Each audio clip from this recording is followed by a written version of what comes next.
Actually जो China है वो कैसे दूसरी कंट्री को अपने इन्फ्लुएंस पे लाता है, कैसे उनको डेट ट्रैप में फंसाता है, उसके बारे में आपको बताता हूँ। तो चाइना क्या करता है, किसी दूसरी कंट्री के पास जाता है, जैसे पाकिस्तान को फंसाया और मालदीव को फंसा दिया, श्रीलंका को अपनी डेट ट्रैप पॉलिसी में फंसाया है, और नेपाल को भी उस पर ट्राई कर रहा है।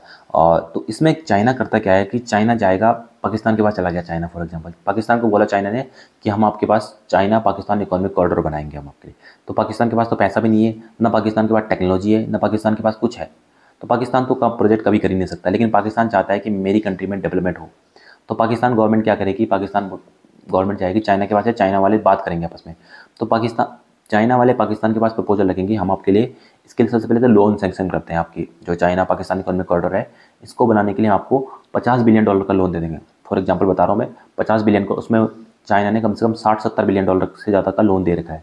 तो चाइना ने बोल दिया कि हम 50 बिलियन लोन देंगे इसमें, और 50 बिलियन लोन देंगे, और इसको बनाने के लिए आपको कंपनियों की ज़रूरत पड़ेगी, क्योंकि पाकिस्तान के पास तो टेक्नोलॉजी है ही नहीं, ये तो बहुत छोटी छोटी कंट्रियाँ हैं। तो पाकिस्तान को कंपनियों की ज़रूरत भी पड़ेगी। कंपनियाँ कहाँ से लेगी पाकिस्तान, कहाँ कौन सी कंपनियों को टेंडर देगी, देगी चाइनीज़ कंपनियों को। तो उसके बाद चाइनीज़ कंपनियाँ जाती है पाकिस्तान में, या किसी भी हर कंट्री के साथ यही होता है, लोन भी अमेरिका लोन भी चाइना ही देता है, कंपनियाँ भी चाइनीज़ ही है, जो यहाँ पे काम कर रहे हैं वो लोग भी चाइनीज़ ही हैं, क्योंकि चाइना ये बोलता है कि आपके जो वर्कर हैं वो एफिशिएंट नहीं है, स्किलफुल नहीं है, उन्हें नहीं पता कि किस तरह से काम करना है। तो पैसा भी चाइना का, कंपनियां काम कर रही है, तो मतलब चाइना इनडायरेक्टली सारा का सारा पैसा अपनी कंपनियों को देता है। और किसके थ्रू देता है, और बिल चढ़ा देता है किसके नाम पे, पाकिस्तान के नाम पे, मतलब जिस कंट्री में वो मैन्युफैक्चरिंग हो रहा है, क्योंकि उस कंट्री में हो रहा है। तो $50 बिलियन का बिल जो है वो जो है चाइना पाकिस्तान के थ्रू अपनी कंट्री में वापस ले आ रहा है, अपनी कंपनियों के थ्रू, लेकिन बिल भेज देगा किसके नाम पे, पाकिस्तान के गवर्नमेंट के नाम पे।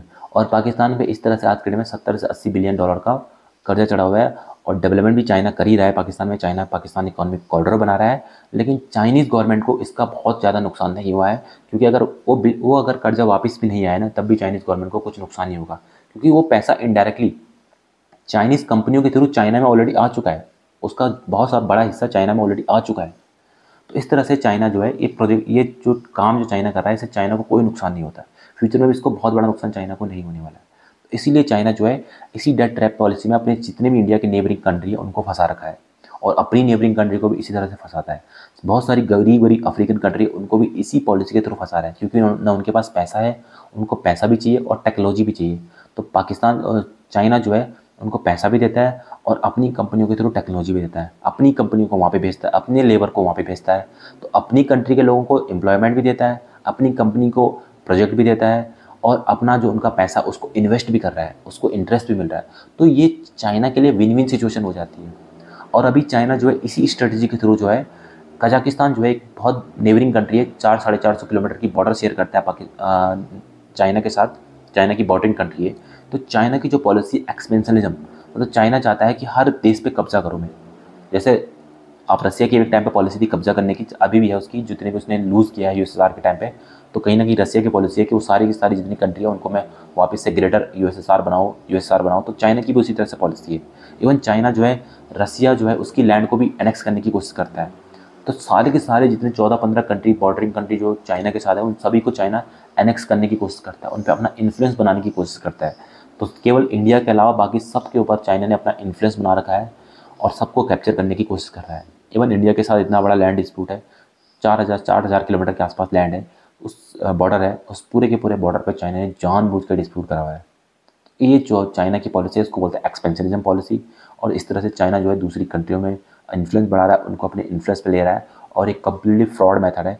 और ये जब तक कंट्रियाँ समझती है तब तक बहुत देर हो चुकी होती है, क्योंकि जो पॉलिटिशियन होते हैं उनको चाहिए होती है, हर कंट्री की डिमांड होती है कि हम अपने पॉलिटिशियन से कि हमारे कंट्री में डेवलपमेंट लाए, रोजगार लाए, कुछ अच्छे इंफ्रास्ट्रक्चर बनाए। तो हर गवर्नमेंट की होती है, जैसे मोदी जी हैं तो उनको उनके ऊपर प्रेशर रहता है कि डेवलपमेंट करिए, ये करिए, वो करिए। तो मोदी जी के पास पैसा तो है नहीं इतना बहुत ज़्यादा पैसा, जितना पैसा है उसके लिए वो फ्रीबीज बांटने में और अपना इंफ्रास्ट्रक्चर बनाने में काम करते हैं। उसके बावजूद और पैसा चाहिए, इतनी बड़ी पॉपुलेशन है, तो हर गवर्नमेंट चाहती है कि कहीं से पैसा आए। तो ये छोटी छोटी गवर्नमेंट है, ये भी इस तरह से चाहती है, और उसके बाद ये क्या करती है, चाइना से लोन ले लेती है, और चाइना इनको अपने डेट ट्रैप में फंसा लेता है।